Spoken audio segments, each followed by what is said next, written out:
So our next speaker will have quite a bit to reflect upon here, quite a bit of material. We welcome Bishop Blase Cupich from Spokane, Washington.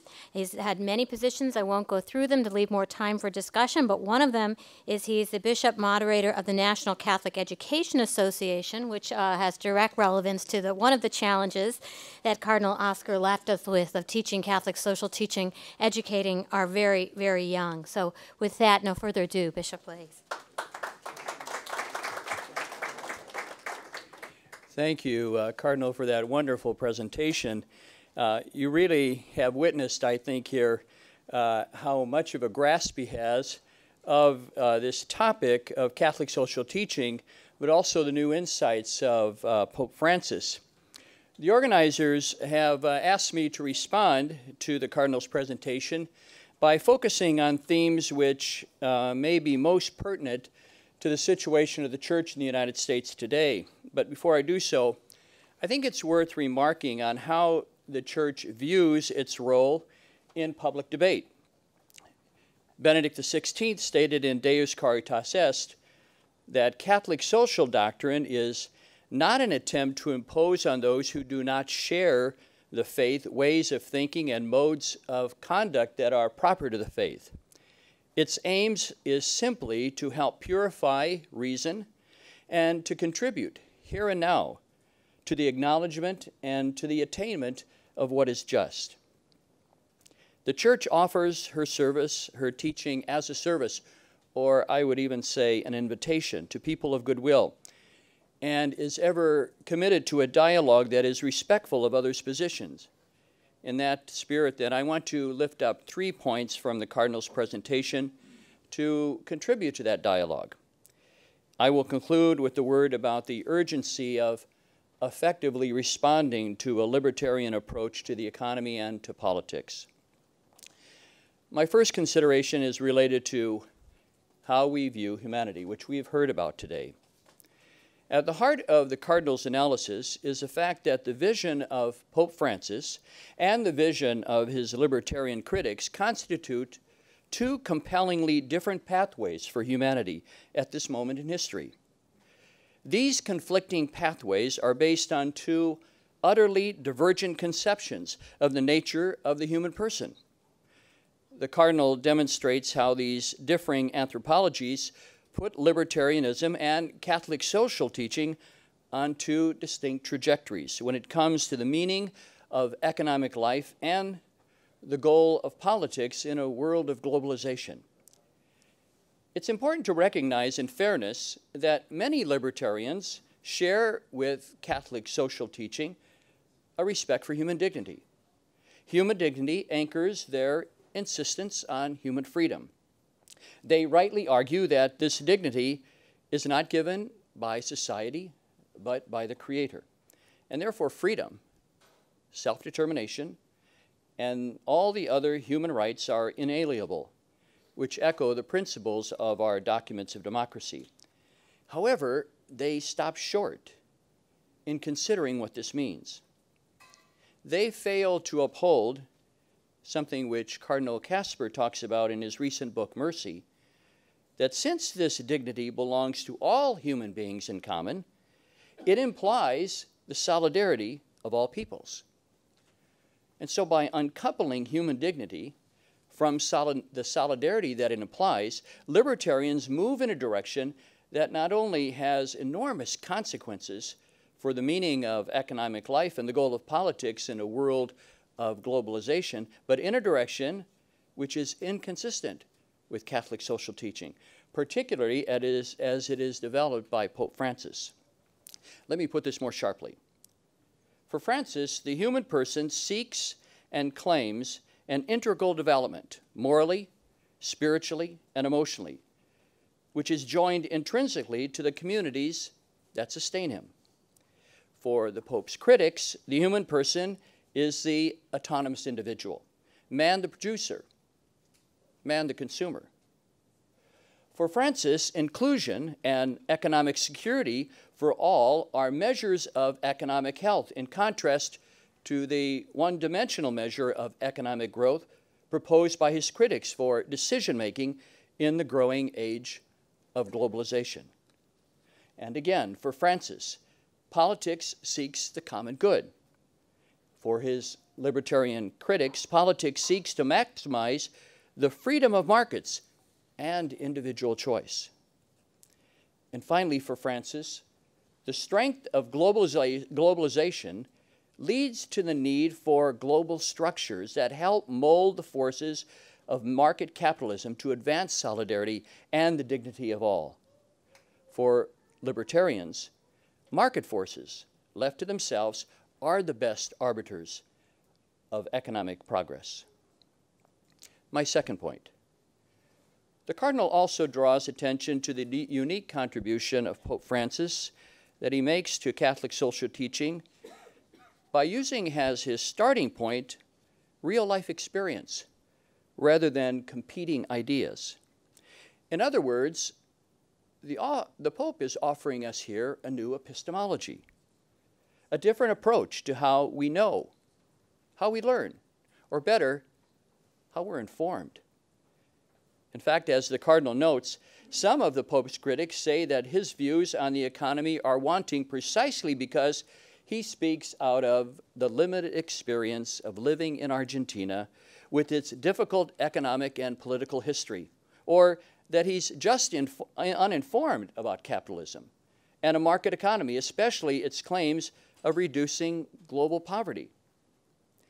But I think that those who easily dismiss what the Pope is saying because of his turn to real-life experience fail to appreciate that he is calling people to a more authentic way of knowing and learning and being informed. He is challenging them about how they are informed. And in fact, herein lies what I believe is how we should understand the unique contribution of the Pope to the long tradition of Catholic social teaching. Instead of approaching life from 30,000 feet in the level of ideas, the Pope challenges policymakers and elected officials, and in fact all of us, to experience the life of every day and real people. His pithy phrase in The Joy of the Gospel says it all. Reality is greater than ideas. Ideas cannot be disconnected from realities. The two must be in dialogue. He's concerned that leaders and policymakers are, as he puts it, stuck in the realm of pure ideas, thus disconnected from realities. Ideas are important. They classify, they define. But realities call us to action. Living in the world of ideas only without being tethered to reality is a particular risk for leaders in the West and especially in the United States. We can become quite content to quote statistics, sift through and interpret data, and categorize populations, all the while remaining indifferent to and unaware of the needs of real people.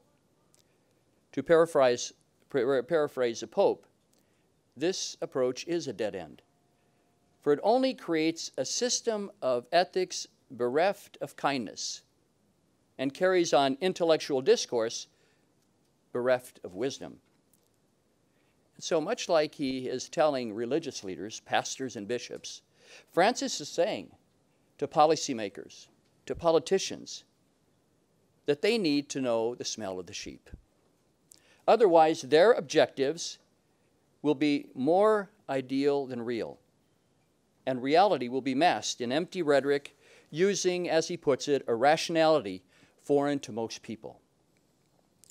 In our country, and particularly in an era when campaign fundraising absorbs so much of an elected official's time, the Pope's words are, I think, particularly challenging. But they are also challenging to any of us who, already having our place at the table of life, find it more secure to speak of the economy in the world of ideas rather than risk testing them by visiting the reality of the excluded and the marginalized, thereby making sure that our ideas do dialogue with reality. Thirdly, my final point. It's directed to Catholics and believers in our country. who are challenged by the Pope's words about income distribution, protection of workers' rights, the role of governments in regulating the economy both nationally and internationally. First, it's worth noting that these precise topics were dealt with specifically by Benedict XVI in Caritas in Veritate. But even more importantly, Pope Francis is not interested in providing an economic plan or a system. Rather, his first goal is to call believers, call all of us, to a renewed encounter with the risen Christ, so that our lives may be marked by the joy that sets us free from sin, sorrow, inner emptiness, and loneliness, to the point that we are compelled to invite others to enter into and participate in that same encounter, life and joy. Everything else for the believer is relative. Everything else, our economy, politics, social programs, our lifestyles, are all measured by how they help or hinder others in participating in the life God has destined for humanity and in experiencing God's loving encounter. The Pope isn't asking us to give over our wallets, but to give over our lives to bringing about the kingdom of God in our midst. This is not about adopting an economic system that stifles personal initiative or creativity, nor, for that matter, is it about baptizing a market-driven economy to the point that it sends a message, especially to our youth, that it's okay to organize your life around trying to make as much money as you can as long as you are occasionally generous. No, the Pope's invitation is much more profound. He asks questions like, is sharing with others the joy of our encounter with Christ our priority? Or do we seek to deal with our sin and our sorrow, our emptiness and our loneliness on our own terms?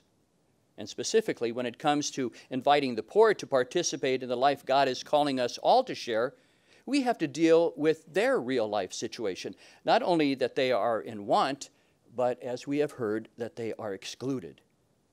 It is within this context that the Pope calls for a shift from an economics of exclusion to a culture of encounter and the need for accompaniment.